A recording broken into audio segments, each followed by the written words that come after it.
साम्राज्य। हम लोग भारत में विदेशी आगमन के पश्चात मौर्य साम्राज्य पढ़ेंगे, ठीक है। क्योंकि सिकंदर के आगमन के पश्चात जो अव्यवस्थाएं फैली और घनानंद को हर्यक नंद वंश के पराजय के पश्चात और हर्यक वंश जो मगध साम्राज्य का उदय हुआ था, उसके बाद जो अंतिम साम्राज्य था नंद वंश था। हर्यक वंश और कालाशोक वंश जिसको कहते हैं कालाशोक था, ठीक है, काकवर्ण भी कहा जाता है। और फिर उसके बाद नंद वंश आता है। नंद वंश में जो महापद्म नंद थे, जो क्षोत्रस भी कहा गया है उसको, ठीक है, क्षत्रियों का संहार करने वाला भी कहा गया है।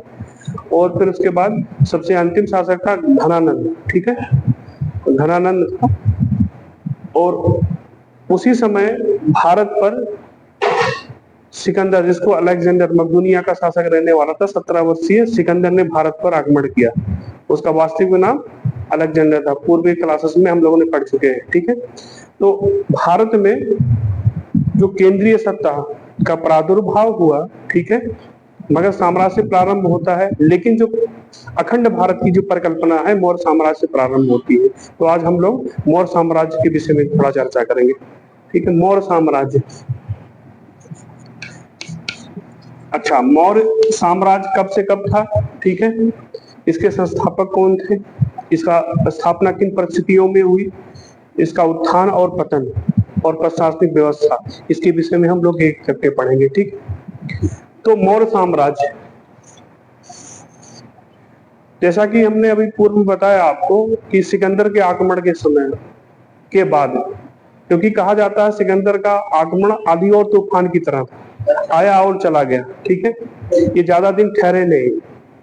भारत में जो आक्रमण हुआ वो 326 के आसपास में हुआ, झेलम नदी के किनारे युद्ध करने, विशेषता नदी के किनारे करने के बाद हाइडाइटिस बोला जाता है, उस नदी के बाद वहां सैनिक आगे बढ़ने से मना कर दिया। और वहां के राजा कौन थे,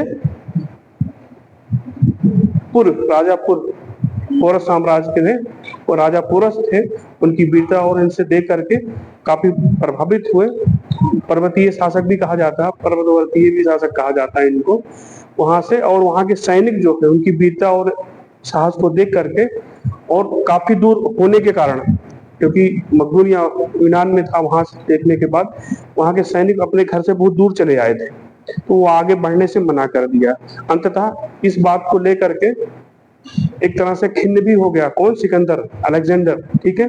फिर वहां से वो वहां पे निकैया और बुफेला दो नगर बसाया। निकैया क्या हो गया, बुफेला उसका घोड़ा था, निकैया और विजय का नगर बसा करके अपने सेलुकस निकेटर था अपना सेनापति, उसको साम्राज्य को सौंप करके वो चला गया। और कहा जाता है वहां मलेरिया हो गया उसको, और बेबीलोन में उसकी मृत्यु हो गई। हाँ, बेबीलोन, ठीक है। ये क्वेश्चन आता है, कैसा, ऐसा कौन सा शासक जो एक देश में जन्मा, दूसरे देश में राज्य किया और तीसरे राज्य में उसकी मृत्यु हो गई, वो अलेक्जेंडर है या अलेक्जेंडर, ठीक है, या सिकंदर है, ठीक है। ये क्वेश्चन आते हैं, अक्सर आए भी है। तो अब जब ये चला गया तो अव्यवस्थाएं फैली। दूसरी बात, उस समय अगर हम मगध साम्राज्य की बात करें, कि जो हर्यक वंश ने वहां पे स्थापना किया था बिंबिसार ने, ठीक है, उसका जो उस समय महापद्म नंद वंश का शासक महापद्म नंद ने नंद वंश की स्थापना की। लेकिन उसका जो पौत्र था वो भी एक क्रूर, निरंकुश, अत्याचारी शासक था, विलासी राजा था। वो कहते थे जो घटनाएं घट रही होती है, लोगों से जबरदस्ती कर लेना, ठीक है, पीटना, दिन दुखियों को परेशान करना, तो उसके अगेंस्ट में वहां की जन सामान्य भी, ठीक है, जनता जो थी, ठीक है, उनकी जो जन सामान्य जनता भी थी, वो भी क्या एक तरह से असंतुष्ट थी। इन सब का लाभ लेकर के एक तो आप व्यवस्था फैली थी किसकी, सिकंदर के आक्रमण के बाद, और आंतरिक कलह भी था उसके शासन प्रशासन से। वहां की आम जनता, क्योंकि राजा जो होता है शासन किस पे करता है, जनता पे करता है। जैसा कि हम लोग प्राचीन काल में देखा है, राजा एक नॉर्मल आदमी होता था, उसके बाद में वो निरंकुश होने लगा, चयन किया जाता था, अंकुश लगाया जाता था बाद में ये। लेकिन जब मगध का उत्कर्ष हुआ, एक निरंकुश राजतंत्र का प्रादुर्भाव हुआ, और निरंकुशता यहाँ तक की बढ़ गई कि वहां का जो क्या कहते हैं कि वो अत्याचार भी करने लगा, जबरदस्ती पीट पीट के कर नहीं रहे, मतलब कोड़े लगवाए जाते थे, खंभे में बांध कर पीटा जाता था। देश निकाला भी किया जाता था, तो लोग त्रस्त थे। तो इन परिस्थितियों में एक कहा जाता है कि वहां पे एक कौटिल्य हुए, ठीक है, हाँ, कौटिल्य या विष्णुगुप्त, विष्णुगुप्त, ठीक है। अब इनका अगर हम लोग बात करें, ठीक है, एक मंत्री थे क्यों, जो मौर्य वंश की स्थापना की थी, किसने की थी? चंद्रगुप्त मौर्य ने की थी, चंद्रगुप्त मौर्य, ठीक। हाँ, टाइम पीरियड अगर हम बात करें इनका, ये 322 से ईसा पूर्व से लगभग से लेकर के ये 185 तक मौर्य साम्राज्य चलता है, ईसा पूर्व तक, 100 शुंग वंश तक, 185 ईसा पूर्व, ठीक है, ये है। अब हम लोग इनको पढ़ने से पहले हम लोग थोड़ा सा इसका जानने के स्रोत पढ़ लेते हैं। मौर्यकालीन इतिहास जानने के प्रमुख स्रोत कौन कौन से हो सकते हैं अपने, ठीक है। तो पहले अगर हम लोग बात करें पुरातात्विक जो सामग्री मिली है अपने को, ठीक है, पुरातात्विक सामग्री क्या है अपनी, पुरातात्विक में, ठीक है। तो हम लोग सुने ना अशोक, सम्राट अशोक, इस मौर्य काल के, इसमें जैसे चंद्रगुप्त मौर्य हुए, ठीक है, तो शिलालेख सम्राट अशोक के शिलालेख, ठीक है, प्राप्त हुए हैं। तो इनके 14 शिलालेख, ठीक, महत्वपूर्ण है, ठीक है।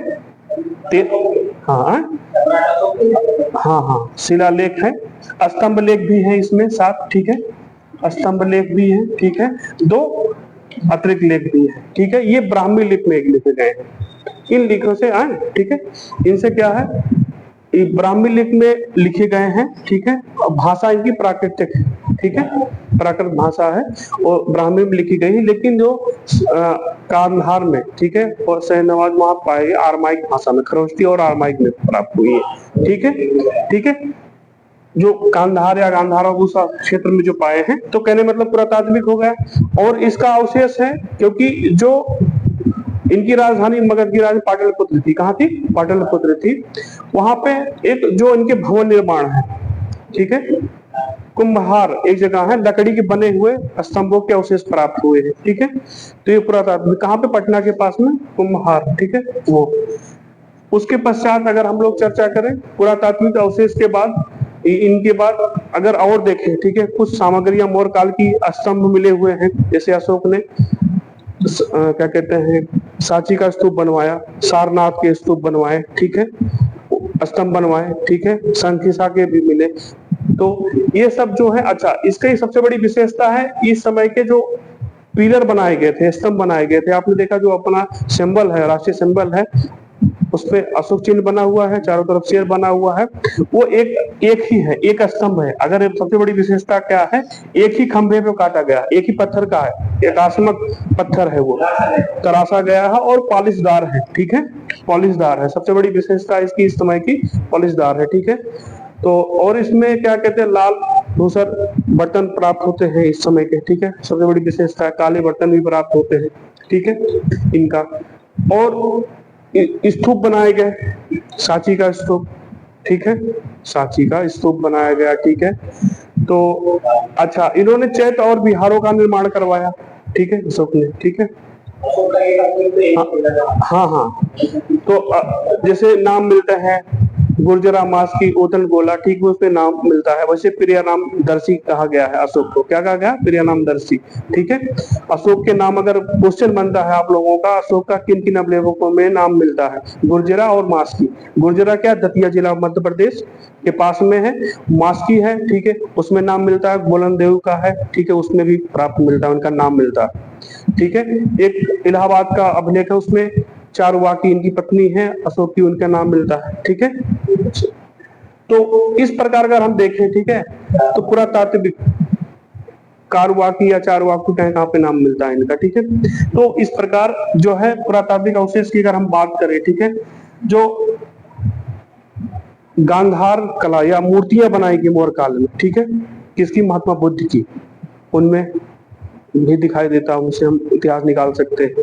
अगर साहित्यिक स्रोत करें तो पहला कौन सा है? ये इनके जो मंत्री थे कौटिल्य, कौटिल्य का अर्थशास्त्र, ठीक है, ठीक है, कि अर्थशास्त्र क्यों कहा जाता है, इसमें पूरी ना राज व्यवस्था बताई गई। क्या बताई गई है? राजा, हाँ, इसके सप्तांग अंग बताए, 7 अंग बताए गए हैं। ये जो अर्थशास्त्र है, ठीक है, 15 अधिकरण है, ठीक है।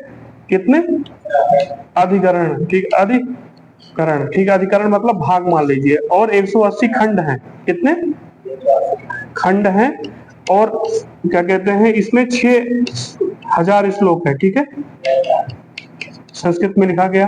क्लियर हो गया? इसमें ना राजकीय अंग बताए गए, सप्तांग। क्वेश्चन भी बनता है कि किस प्राचीन साहित्य में राज्य के 7 अंग बताए गए, सप्तांग बताया गया है। ये कौटिल्य के अर्थशास्त्र में बताया गया, ठीक है। क्लियर हो गया? तो इसमें उस समय के, देखो, मौर्य काल के किसी व्यक्ति का नाम नहीं मिलता इसमें, बात समझ रहे ना, किसी व्यक्ति का नाम नहीं मिलता। लेकिन उस समय की जो शासन व्यवस्था थी, और उसमें एक राज्य अधिकारी का, एक राजा का, ठीक है, एक मंत्री का या पुरोहित का क्या कर्तव्य है, या जन सामान्य का, वो चीज किया गया है। और ये सब सही से काम करेंगे अपना, तो आय प्राप्त होगी, ठीक है। इसलिए इसको अर्थशास्त्र कहा गया। उसका सार क्या है? धन प्राप्त होगा, आय प्राप्त होगी, इसलिए इसको अर्थशास्त्र कहा गया। क्या? अर्थशास्त्र, ठीक है। क्लियर हो गया? दूसरा है, इसमें जाति व्यवस्था, सामाजिक व्यवस्था, राजनीतिक इत्यादि विषय में जानकारी मिलती है कि समाज में कौन है, कैसे है, ठीक है। तो ये अर्थशास्त्र को मैं एक अलग से पुस्तक में क्या क्या और लिखबद्ध है, इनको बहुत विस्तृत रूप से मैं अलग से पढ़ा दूंगा, ठीक है। दूसरा, एक जो सिकंदर के आक्रमण के बाद, ठीक है, सेलुकस निकेटर था, ठीक है, सेनापति, उसका राजदूत था मेगास्थनीज। कौन था? मेगास्थनीज। मेगास्थनीज, इसने पुगलिया इंडिका, क्या लिखा? इंडिका लिखा। अब यही है वो इंडिया, इंडिया जो कहते हैं ना, इंडिका, ठीक है, ये इन्हीं लोगों को देन है, नाम जो है इंडिया। तो इंडिका लिखा उसने, उस समय के समाज के, ठीक है, व्यवस्था को। वो कहता है कि इंडिका भी ये बहुत बड़ा स्रोत है। वो कहता है कि यहाँ पे दास व्यवस्था नहीं थी, लेकिन अर्थशास्त्र में अगर देखें 10 प्रकार के दासों की बात कही गई। दास, ठीक है, बल्लास, अच्छा, ठीक है, कृत, ठीक है, बलपूर्वक बनाया गया दास। इस कई तरह के 10 प्रकार के दास बताए गए। कृत, खरीदा गया दास, ठीक है, या किसी की परिवार अधिग्रहण के साथ जब युद्ध करके कर लेते हैं, क्षेत्र का अधिग्रहण कर लिया, तो वो दास, ठीक है, बनाए जाते हैं। कृषि दास, कृषक दास, ठीक है। तो दासों का ये कहता है, ऐसे बताया कि 7 जातियां, लगभग भारत में 7 जातियां थी। कौन कौन सा? चरवाहा, पुरोहित, ठीक है, रोड बनाने वाला, जो देखा उन्होंने, क्योंकि भाई भारतीय संस्कृति को जानता नहीं था उतना, वहां पे यहाँ देखा जो माहौल था या वातावरण था, उस हिसाब से उन्हें लिख दिया था। तो ये भी बहुत बड़ा स्रोत है। लगभग 6 वर्षों तक रहा यहाँ पे। कितने? 6 वर्षों तक मौर्य साम्राज्य में, चंद्रगुप्त मौर्य के समय में 6 वर्षों तक रहा। एक पुस्तक है मुद्रा राक्षस। मुद्रा राक्षस, हाँ, ये है शूद्रक की है। शूद्रक ने लिखा, बाद में लिखी गई। ये जानते कौन लिखा इसको? हाँ, मुद्रा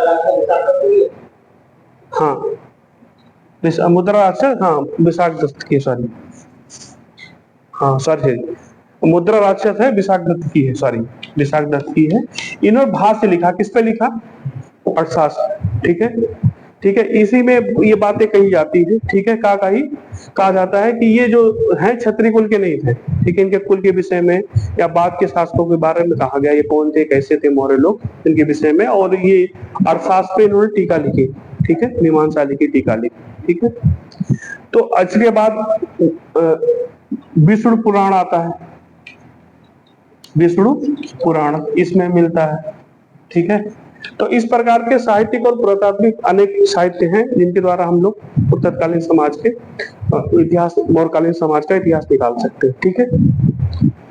तो अगर हम लोग बात करें अब मौर्य कौन थे, ठीक है, कहां से आए थे, इनका क्या कैसे संबंध था, ठीक है। अगर मौर्य की बात कहते हैं ना, ये एक किंवदंती चलती है कि जब क्या कहता, कौटिल्य जो था अपना शिक्षा तक्षशिला में प्राप्त की थी। उस समय बहुत बड़ा केंद्र हुआ करता था विद्या का, ठीक है। वहां बताया जाता 10,000 स्टूडेंट एक साथ पढ़ सकते थे। उस हिसाब से व्यवस्थाएं थी, तो वहीं से शिक्षा प्राप्त की थी। जिस समय हाँ, तक्षशिला कहाँ पे है ये? वही अफगानिस्तान का आसपास का एरिया वही था। तो वहां पे जब राजा आम भी थे, ठीक है, जब सिकंदर भारत पर आक्रमण किया, उन्होंने क्या हुआ, वो क्या अधीनता स्वीकार कर लिया, ठीक है। तो ये सहायता के लिए कौन आया था? कौटिल्य या चाणक्य, कहाँ? नंद वंश के पास, घनानंद के पास नहीं आया। उन्होंने बताया कि भाई हमारे यहाँ, ये अपने यहाँ अखंड भारत में क्या ऐसा कि यूनानी शासकों द्वारा रौदा जा रहा है और हम लोग क्या कर रहे हैं, हम लोग बैठे हैं और आप महान शक्ति है, क्योंकि उस समय मगध जो था बहुत बड़ा केंद्र था राजतंत्र का, और छोटे छोटे कबीले थे, केंद्रीय सत्ता थी नहीं एक तरह से, केवल मगध ही ऐसा था राजतंत्र था तो जो कुछ क्षेत्रों में फैला हुआ था। पूरा उसका साम्राज्य केवल आसपास पूरे भारतवर्ष में नहीं था, वो केवल मगध और आसपास के जो क्या कहते हैं महाजनपद थे उन्हीं पे कैप्चर था, ठीक है। ये समझ लीजिए गंगा के आसपास का एरिया या और नीचे तक का थोड़ा बहुत, ठीक है, बस इतना ही था उनका। तो वो सहायता के लिए गया था, भाई आप उनको रोकिए, ऐसा बताया जाता है। वहां पे उसने क्या, क्योंकि वो भोग विलास के सन्निध, संगीत में, मदिरा में चूर, घनानंद, ठीक है, और नृत्य गान में मग्न। तो जब कहता है, बोला कि एक ब्राह्मण हमें, घनानंद को वो क्या कहता है कि ज्ञान देगा या विचार देगा कि हम क्या करना चाहिए क्या नहीं करना चाहिए, और उसको निंदा करते, उनको भिक्षा मांगने वाले ब्राह्मण हो और यहाँ चले जाओ, भिक्षा चाहिए ले लो चले जाओ। तो वो क्या बहुत बड़े कोट के विद्वान थे कहा जाता है उस समय कौटिल्य, और आदर्शवादी थे। कहा जाता है कि एक बार मेगस्थनीज उनसे मिलने गए, ठीक है, थोड़ी सी कहानी बताता हूँ। मेगस्थनीज मिलने गए तो एक असामान्य व्यक्ति, वो आवास बड़े महलों में नहीं रहते थे, छोटी जगह रहते थे, तो वो बैठे शाम का, बोले शाम के टाइम था तो वो दीपक जला के कुछ लिख रहे होंगे। तो उनके जो शिष्य थे ने बोला कि आपसे मेगस्थनीज मिलने आए, ठीक है, बोले उनसे बोला, फिर जब आए तो बोले हाँ ठीक है भेजिए। तो उनके पास जब आए वो, तो बोले पहले पूछा कि आपका राज्य का कार्य है या आपका व्यक्तिगत कार्य है? तो उन्होंने कहा नहीं, मेरा व्यक्तिगत, राजकीय कार्य कोई नहीं हमारा, व्यक्तिगत है। तो उन्होंने, दीपक जल रहा था तो वो फूंक के बुझा दिया। तो वो फिर बातचीत करते रहे, ठीक है, फिर दूसरा दीपक जलाया उन्होंने, ठीक है, बुझा करके उसी दीपक से दूसरा दीपक जलाया, और पहला दीपक जो जल रहा था उसको बुझा दिया, ठीक है। शायद वो राजकार्य में कुछ काम कर रहे होंगे। तो चर्चा हुई, चर्चा होने के बाद 1-2 घंटे बीते, जब जाने लगे मेगस्थनीज तो पूछा कि महोदय या आप, ये एक दीपक जल रहा था, आप बुझा करके दूसरा दीपक क्यों जलाया? बोला आपका मिलने का उद्देश्य क्या था? आप व्यक्तिगत था, राज्य के कल्याण के लिए, क्योंकि वो तेल जो है राज्य के कर से आता है, वो आपका मिलना क्या है, व्यक्तिगत है, तो इसलिए वो एक तरह से भ्रष्टाचार, कदाचार को वो पाता है, इसलिए मैं उसको बुझा के जलाया। तो जो समझ लीजिए कितना बड़ा आदर्श रहा होगा, आप समझिए, एग्जाम्पल मैंने दिया, कितना बड़ा आदर्श रहा होगा उसका, ठीक है। तो वो गए, तो वहां से जब निकले उनको भगा दिया गया ऐसे व्यक्ति को।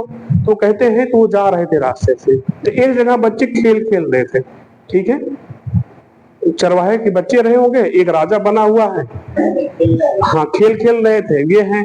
उन्होंने खेल को देखा दूर से। देखिए कहते हैं जब वो व्यक्ति बैठता है ना उस गद्दी पे, वो राजा जैसा व्यवहार कर रहा होता है, वो प्रतिभा उन्होंने देखी, ठीक है, उस बच्चे से उन्होंने मांग लिया, ठीक है, ठीक है, और उसको लेके वो चले गए, और तक्षशिला में उन्होंने युद्ध विद्या, शिक्षा, सारी चीजें पारंगत कराया। अब ये मौर्य को मौर्य क्यों कहा गया?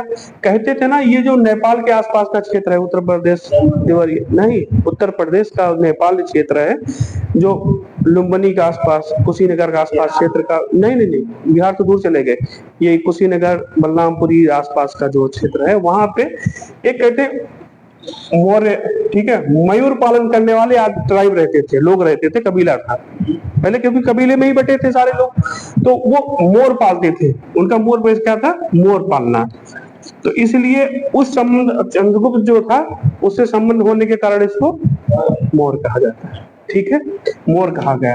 अच्छा, एक विषय ये आता है कि ये किस कुल के थे, रोमलिया थापर और जैसे राइटरों ने इनको क्या, और जैसे मुद्रा राक्षस, ठीक है, विशाखदत्त की है, उन्होंने कहा क्या, उन्होंने कहा कि ये कहा कि ये वृष कुल के हैं, क्षत्रिय और ब्राह्मण कुल के नहीं, उच्च कुल के नहीं थे, छोटे कुल के। रोमनाथ थापर ने भी यही माना, ये छोटी कुल के लोग थे, ठीक है।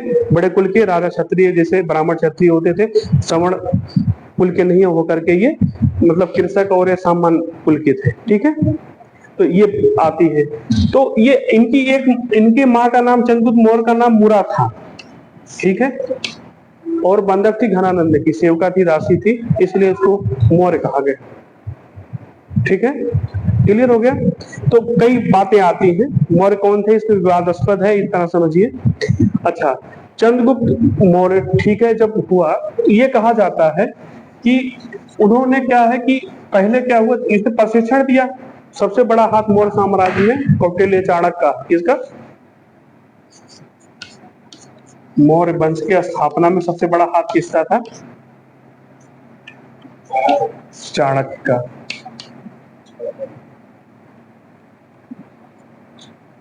अरे यार, चाणक्य,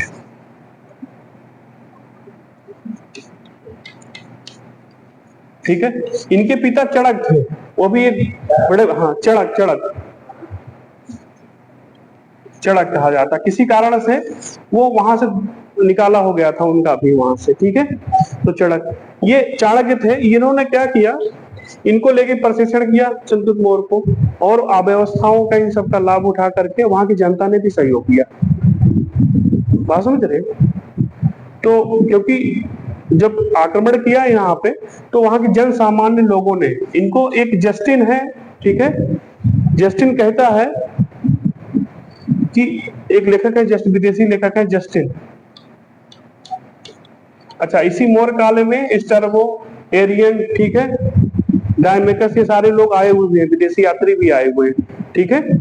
तो अभी आगे पढ़ेंगे हम लोग। तो हाँ, टालमी, ठीक है, स्टर्बो, ठीक है, एफियंसी, ये लोग लिखते हैं। तो ये जो है, हम लोग क्या कहते हैं, ये जो जस्टिन है कहता है ना, ये डाकुओं की सेना थी, किसकी कहा था, डाकू लुटेरों की सेना थी, किसकी, चंद्रगुप्त मौर्य की। क्योंकि ये लोग सीधे युद्ध नहीं करते थे। कहा जाता है एक बार जब ये संगठित किया लोगों को और युद्ध करने की कोशिश की, तो उन्होंने मगध पे आक्रमण कर दिया, ठीक है। मगध पर घनानंद तो शक्तिशाली शासक, सेनापति निरंकुश, जो उसके व्यवधान या शासन में सामान्य सी बातों पर व्यवधान अगर उत्पन्न करता था, उसको मृत्युदंड दे देता था। तो सेना अगर निष्ठुर या निकम्मी हो जाएगी तो क्या करेगा वो, तो वो क्या है, आक्रमण किया इन लोगों ने, क्या हुआ, उसको पकड़े गए, भागे सब। यहाँ तक कि उसमें बताया जाता है कि चाणक्य को कैद कर लिया गया, यहाँ तक कि, ठीक है। फिर वहां से किसी तरह जान बचा के भागे वो, ठीक है। कौन भागा, ये जब भागे वहां पे, तो एक कहते हैं एक झोपड़ी में छुपे हुए थे, कौन, चंद्रगुप्त मौर्य छुपा हुआ था। तो कहते हैं उसको ज्ञान वहां से प्राप्त होता है, कैसे, कि वो अपने बच्चे को रोटी दे रही थी, बुढ़िया थी, अपने बच्चे, छोटे बच्चे को रोटी बना के गरम गरम दे दिया। तो उस बच्चे ने तो जैसे रोटी पाया, भूखा था, तुरंत हाथ डाला और जल गया। तो कहते हैं कि एक किंवदंती है, कहावत है, वो कहते हैं कि तुम चंद्रगुप्त मौर्य हो गए हो, चंद्रगुप्त हो गया हो, ठीक है। तुम्हें किनारे किनारे एक छोटे छोटे टुकड़े तोड़ करके खाओ, ठंडी होती जाएगी, कैप्चर करते जाओगे। तो ये सीख चंद्रगुप्त मौर्य को दिमाग में ये आई, हमें बड़े बड़े मगध पे आक्रमण ना करके छोटे छोटे क्षेत्रों को आक्रमण करके उसको जीता जाए। तो वहां से ऐसे करते करते उन्होंने उसको कैप्चर कर लिया और मौर्य साम्राज्य की स्थापना कर लिया, ठीक है। लगभग बताते हैं इनकी सेना में धीरे धीरे जनसामान 6 लाख, ठीक है, 6 लाख, ठीक है, सेना थी। कितनी, 6 लाख की सेना हो गई थी यहाँ। और जस्टिन ऑफ प्लूटार्क कहता है कि ये 6 लाख की सेना थी और ये पूरे भारतवर्ष को रोक डाला, ठीक है, इसे, ठीक है, तो उसने स्थापना कर लिया। लेकिन समस्या ये हुई, इन्होंने क्या हुआ, इनका 398 में, ठीक है ना, अब इतने नीतिविद भाई और इनका साम्राज्य काफी फैला, ठीक है। सभी साम्राज्य, मगध तो था ही, आसपास के क्षेत्रों को जीता, यहाँ तक तो था, कर्नाटक तक, नीचे तक का उन्होंने कैप्चर कर लिया। लेकिन कारण है इसी समय में अकाल पड़ा इनके पास, ठीक है। क्या हुआ, अकाल पड़ा, ठीक है। अकाल पड़ा, भूखमरी, और लगभग 12 साल की, ठीक है। कहते अंत समय में जैन धर्म के स्थूलभद्र थे, स्थूलभद्र और भद्रभाव, ठीक है, ये जैन संत है, ठीक है। और क्या हुआ, वो चले गए श्रवणबेलगोला कर्नाटक। कहाँ चले गए, वहां चले गए। इन्हीं स्थूल जो भद्रबाहु थे, इन्हीं के साथ वो चले गए वहां पे, कहा, श्रवणबेलगोला, ठीक है, श्रवणबेलगोला में। और वहां पे उन्होंने संलेखना द्वारा उन्होंने क्या कर दिया, प्राण त्याग दिया, ठीक है, बात समझ रहे हो, प्राण त्याग दिया उन्होंने संलेखना। तो ये समझ लीजिए। और फिर इसी में श्वेतांबर और दिगंबर, भद्रबाहु जो है दिगंबर है, दिशाएं जिनकी क्या कहते हैं, अंबर है, ठीक है, कपड़ा जो अंबर जो है दिशाएं हैं, और स्थूलपाद श्वेत वस्त्र धारण करते थे, ठीक है। तो इनकी मृत्यु हो गई, ठीक है, यहाँ पे कैसे, उपवास के द्वारा, ठीक। तो 208। उसके बाद कौन होता है, बिंबिसार होता है? बिंदुसार, एक बिंबिसार है हर एक वंश का, जो पहला साम्राज्य ये बिंदुसार है, बिंदुसार है। अब समझ लीजिए जो शासन ऐसा होता था, ये भी अपने कहते हैं एक तरह से अपने भाइयों को मार के बैठा था यहाँ पे, ठीक है। अमित घाट भी कहा जाता है इसको, जो अमित्र हैं उनको मार देने वाला कहा जाता है इसको, ठीक है। तो ये 298 से लेकर के, ठीक है, ठीक, 200, हाँ आ जाओ, 298 से लेकर के अब तक रहा 270 ईसा पूर्व तक रहा। कौन, 270 बिंदुसार, ठीक है। इसी के समय में डायमेकस भारत आया था। बिंदुसार ने 3 चीजें मांगी थी इससे, ठीक है। वहां के फारस के शासक थे, उन्होंने ये बोला कि हमें क्या है, अंजीर दे दो, शराब दे दो और एक दार्शनिक दे दो, ठीक है। तो उन्होंने क्या 2 मांगे प्रथम मान ली उन्होंने, ठीक है, अंजीर और शराब का। लेकिन दार्शनिक उनके यहाँ देना ठीक नहीं था, या उचित नहीं था, या परंपरा में नहीं था, उन्होंने उसको मना कर दिया, ठीक है।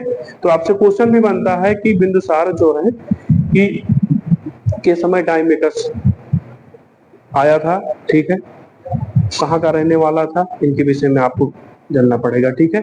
इसने बहुत सारी चीजें की, शासन व्यवस्था को सुदृढ़ करने की कोशिश किया इन्होंने, ठीक है। फिर उसके बाद इनका पुत्र होता है कौन, अशोक, सम्राट अशोक की बात आती है, ठीक है, ठीक। अशोक है, ये बताया जाता, अच्छा अब ये 71-72 तक वो रहे, ठीक है। लेकिन कहता है ना कि अशोक जो है अपने लगभग 100 भाइयों को मार करके राजा बने, आप समझो, ठीक है। 100 भाइयों को मार करके इतना टाइम लगा, ये तो क्योंकि है समस्याएं था। इन्हीं के समय में, बिंदुसार के समय में, जैसे कुड़िक जिसको कहा जाता है, या उज्जैनी है, उज्जैनी के वहां का राज्यपाल थे, कौन था, हाँ, अशोक, हाँ अशोक था। और इन्हीं समय में तक्षशिला में भी विद्रोह हुआ था, उसको दबाने के लिए इनको भेजा था, कुड़िक को भेजा था, ठीक है। तो इनमें जब बिंदुसार चले गए, ठीक है, जब ये जन्म, बिंदुसार का नाम बिंदुसार इसलिए पड़ा कि जब वो जन्म हुआ था तभी उनके क्या कहते हैं, उसको जन्मदात निशान था, काला निशान था, इसलिए बिंदुसार कहा गया उसको, ठीक है। और उसके बाद क्या हुआ, बिंदुसार के पश्चात अशोक बैठा। तो ये 70-71 में मरे, ठीक है। लेकिन इनको बैठते बैठते कितना, 69 से, ठीक है, 69 में बैठे, ईसा पूर्व में बैठे, कौन, अशोक बैठा। कहा ये संघर्ष चलता रहा इन लोगों से, और पुनः विजय प्राप्त करनी पड़ी आसपास के क्षेत्रों में, ठीक है। तो उन्होंने क्या किया, कहा जाता है कि कई भाइयों को मार के बैठे, या 10 भाइयों को मार के बैठे। तो ये अशोक जो है, अब आप जानते हो अशोक जो है, ये भी एक तरह से पहले साम्राज्यवादी विचारधारा से प्रभावित थे, ठीक है। अगर हम लोग कलिंग का 13वां अभिलेख देखें, हम लोग 13वां अभिलेख जो कलिंग विजय की है, वहां का राजा नंद था, ठीक है, ठीक है। तो कलिंग का विजय होने के कई कारण बताए गए हैं। सबसे महत्वपूर्ण है 261 ईसा पूर्व में ये लगभग विजय करते हैं इसको, ये अंतिम विजय होती है इनकी, किसकी, अशोक की। और वो कहते हैं कि वहां पे कहते हैं हाथी घोड़े और व्यापारिक केंद्र था, तोसली है, ताम्रपल्ली, ठीक है, बंदरगाह था, व्यापारिक बंदरगाह, बंगाल की खाड़ी से होकर के विश्व के अन्य क्षेत्रों में जाता था, ठीक है। हाँ, तो उड़ीसा का आसपास का क्षेत्र जो था, बंगाल खाड़ी क्षेत्र ही है वो, तो वो इसलिए किए। अच्छा, दूसरा क्या है, प्राकृतिक रूप से धन धान्य था, हाथी घोड़े ये सब, हाथी वगैरह युद्ध के लिए चाहते थे, ठीक है, व्यापार होता था, उन्होंने आक्रमण किया। तो वहां बताते हैं लगभग लाखों लोग मारे गए, ठीक है, उनको देख करके अशोक के मन में परिवर्तन आ गया। उन्होंने जो विजय घोष थी, भैरी घोष जिसको कहते हैं, भैरी घोष से ये क्वेश्चन बनेगा आपका, ठीक है, ये धम्म घोष, धम्म घोष, हाँ, की घोषणा कर दी। धम्म घोष का मतलब कि आचार विचार, धम्म क्या है कि एक सदाचार आचरण है कि सभी के साथ अच्छा व्यवहार करो, पशु पक्षी व्यक्ति सबके साथ। उन्होंने उसके बाद उन्होंने युद्ध करना बंद कर दिया। आपसे क्वेश्चन भी बनता है, पूछा भी गया कई बार प्रतियोगी परीक्षाओं में कि अशोक ने भैरी घोष के स्थान पर धम्म घोष कहाँ स्थापना की, उसका अवशेष कहाँ मिलता है हमें, साक्ष्य कहाँ मिलता है, ये 13वें अभिलेख में मिलता है और ये कलिंग युद्ध के बाद। ठीक है, क्लियर हो गया। अच्छा, ये जो अशोक के स्तंभ लेख, शिला लेख हैं, इनको मैं अलग से मैं एक चैप्टर पढ़ाऊंगा, ठीक है, उसमें अलग अलग हर का क्वेश्चन बनता है एक का, लेकिन हम पहले उनको समान परिचय पढ़ रहे हैं हम लोग, इसका मौर्य वंश का। तो ये चीजें रही, ठीक है। अच्छा, अशोक जब ये धम्म घोष की, तो उन्होंने सदाचार की बात की। धम्म क्या था उनका, कहते हैं ये महात्मा बुद्ध आई धर्मों से ये प्रभावित थे, ठीक है, ब्राह्मण धर्म से भी प्रभावित थे या आजीवक संप्रदाय से भी प्रभावित थे। उस समय इन्होंने बराबर, ठीक है, दशरथ आदि जैसे वाटिकाएं आजीवक संप्रदाय के लिए बनाई थी, ठीक है। फिर बाद में क्या हुआ कि जब ये आप सभी के लिए अच्छा अच्छा सोचोगे, भाई कोई चोरी चोरी कर ले रहा है, उसको दंड नहीं दे रहे हो, ठीक है, चल छोड़ दे रहे हो, तो क्या होगा, वो उसका मन और बढ़ेगा, सैनिक को अपराध करने के, किसी काटो मारो पीटो नहीं, ठीक है। तो क्या हुआ, धीरे धीरे भाई शिथिल होती चलेगी, शासन व्यवस्था ऐसे चलती नहीं। अगर कोई अपराध कर रहा है, उसके अपराधी को दंड मिलना चाहिए, ठीक है, अगर कोई बाह्य आक्रमण हो रहा तो उसकी सुरक्षा करनी चाहिए। इन्हीं सब नीतियों के कारण पूरा साम्राज्य निष्क्रिय होता चला गया। और ये इनके जो पुत्र थे, ठीक है, चारवाकी, संघमित्रा, ठीक है, महेंद्र, ठीक है, इन लोगों ने बौद्ध धर्म, क्योंकि ये महात्मा बुद्ध जो उपगुप्त थे, ठीक है, जो महात्मा बुद्ध ने बौद्ध धर्म चलाया था, वो उस समय उपगुप्त महर्षि हुआ करते थे। अशोक के समय में एक संत श्रमण हुआ करते थे उसमें, ठीक है, उनसे इन्होंने दीक्षा ले ली इसमें, बौद्ध धर्म में, और उनसे काफी प्रभावित हुए और महायान शाखा के थे, ठीक है। और उन्होंने क्या हुआ कि एक तरह से जो कहते हैं ना, दूसरा जो एक्सप्लोर होता है बौद्ध धर्म का, ये अशोक के समय में ही होता है, ठीक है, उसके बाद इतना एक्सप्लोर हो नहीं पाया, ठीक है। और उन्होंने यहाँ तक कि अपने जो महेंद्र था, संघमित्रा थे, इनको भेज दिया कहाँ पे, श्रीलंका, धर्म प्रचार के लिए भेज दिया। और जो पुत्र थे उनको इधर म्यांमार भेज दिया, तिब्बत भेज दिया, ठीक है, अन्य देशों में भेज दिया, नेपाल भेज दिया, ठीक है। तो क्या है कि उससे क्या हुआ, जो एक राजनीतिक व्यवस्था थी किसकी, मौर्य साम्राज्य जो हुआ था, जो केंद्रीय सत्ता स्थापित हुई थी, वो विकसित होने लगी, क्योंकि सारी राजकाज की जो क्रिया प्रक्रियाएं थी वो शिथिल होने लगी, ठीक है, क्योंकि सीधा सीधा वो धार्मिक हो गई। धार्मिक का मतलब सदाचार पे होने लगी, फिर वो चीजें ना राज्य रहा ना राष्ट्र रहा, धीरे धीरे बिखर हुआ। अंत में क्या हुआ, 185 ईसा पूर्व में, ठीक है, पुष्यमित्र शुंग था, कमांडर था इनका, इसका, हाँ, अशोक का, पुष्यमित्र शुंग, मित्र शुंग है, ठीक है। ये क्या है, वहां अंतिम शासक, 10वां शासक था, बृहद्रथ था, इसको मार डाला, ठीक है, हाँ, अच्छा, उसको मार डाला और वो पुष्यमित्र शुंग ने स्थापना कर दी। क्लियर हो गया।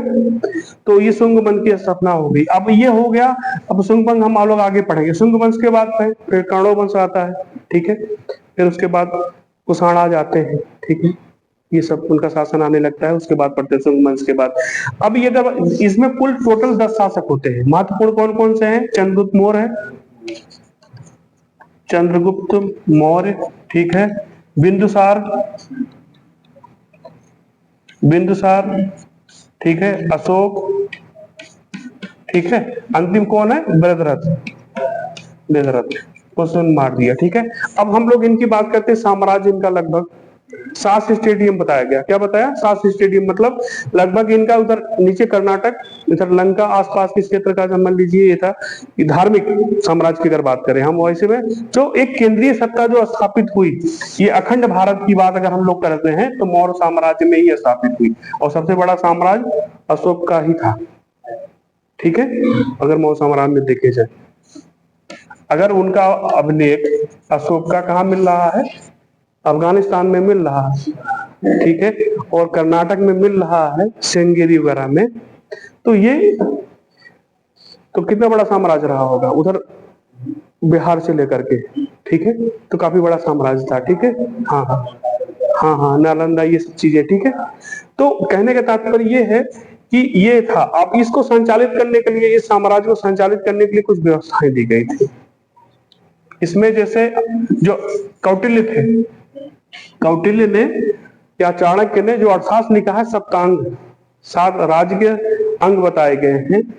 राजा, दुर्ग, ठीक है, मित्र, शत्रु, ठीक है, अमात्य, ऐसे 7 भाग बताए गए हैं। लेकिन उसमें जो थे, इसमें जो पूरा शासन चलाता था, सबसे बड़ा राजा होता था। इसमें कौन होता था? राजा होता, महाराजा या सम्राट कहा जाता था। अशोक सम्राट जैसे नाम दिए पदवी ली जाती थी। सम्राट 4 थे, देखे इनके 4 है, इनके 4 राज्य थे बड़े बड़े। बंगाल का ताम्रलिपि, ठीक है, मत्स्य का विराटनगर, ठीक है, तो और क्या कहते हैं, ऐसे 4 साम्राज्य थे इनके बड़े बड़े, ठीक है, 4 मतलब राज्य थे। इनके अलग अलग अधिकारी होते थे, उपराज्यपाल जिनको कहा अवंती, उज्जैनिया, महिष्मती कहते थे, इनको उपराज्यपाल कहा। यहाँ ही पे अशोक भी रहा है, राज्यपाल रहा, ठीक है। तो उसके इन पे 18 तीर्थ बताए गए हैं। तीर्थ का मतलब जो अधिकारी होते हैं, ठीक है। देखो, एक सेनाध्यक्ष हो गया मान लो, ठीक है, पुरोहित हो गया जो धार्मिक कर्म कांड करने वाला हो, मतलब धार्मिक व्यवस्थाओं को देखने वाला, न्याय करने वाला हो गया। अलग अलग विभागों के अध्यक्ष भी होते थे। कौन से? जैसे सूनाध्यक्ष, बूचड़ खाने का, सूनाध्यक्ष बूचड़ खाने का, शराब पीने वाला का। पोताध्यक्ष, नापतोल का देखने वाला, ठीक है। और इनको कहा जाता है कि 16 पण से लेकर के, पण उस समय मुद्रा पण चलती थी, ठीक है, पण चलती थी, लेकिन 64 पण तक की मिलते थे इनको, ठीक है। तो इनको धन प्राप्त होता था, नगद वेतन भी दिया जाता था, जमीनें दी जाती थी। सोना जब पोता लक्षमाध्यक्ष, जो सिक्के होते थे उनका देखने का, ठीक है। और क्या कहते हैं आपका लौणाध्यक्ष, कि जो कल कारखाने होते थे उनको देखने के लिए। जो दुर्गपाल, ऐसे अलग अलग विभाग के, हर विभाग के अलग अलग अधिकारी आते हैं। ऐसे क्वेश्चन आते रहते हैं बराबर, ठीक है, इनकी शासन व्यवस्था में। अच्छा, तो ये हो गया, इनकी शासन व्यवस्था हो गई। अच्छा, इसमें जो है सबसे नीचे ग्राम होता था, साम्राज्य है, ठीक है, साम्राज्य पूरा ही था, समझ ही रहे साम्राज्य क्या था, ठीक है। फिर राज्य थे इनके, ठीक है, ठीक है, 4 राज्य थे, ठीक है, अवंती और ताम्रलिप्ति, ये सब, ठीक है। फिर उसके बाद सबसे नीचे ग्राम होता था, 20 होता था। हाँ हाँ, महाजनपद था, वो 20 था। ग्रामीण सबसे नीचे ग्रामीण होता था। लेकिन क्या ये व्यवस्था इनके पास जब कुसुम संघ हुआ, ये व्यवस्था पूरी टूट गई। अच्छा, टूटने के बाद क्या हुआ, पतन कुसुम संघ जो बना अपना, उसमें ब्राह्मण धर्म को मानने वाला था, ठीक है, पारसोत किया। उसमें संघ के विषय में कहा जाता है, वो कहा करता है या कहा जाता है कि वो अपने आप को ब्राह्मण की उपाधि धारण कर ली थी उसने, ठीक है। वो कहता था कि हमें कोई एक बौद्ध का सिर दे और 100 दिनार लेके जाए, सोने का सिक्का लेके जाए, ठीक है। तो हम लोग आज यहीं तक पढ़ेंगे इसको, फिर उसके बाद आगे पढ़ते हैं।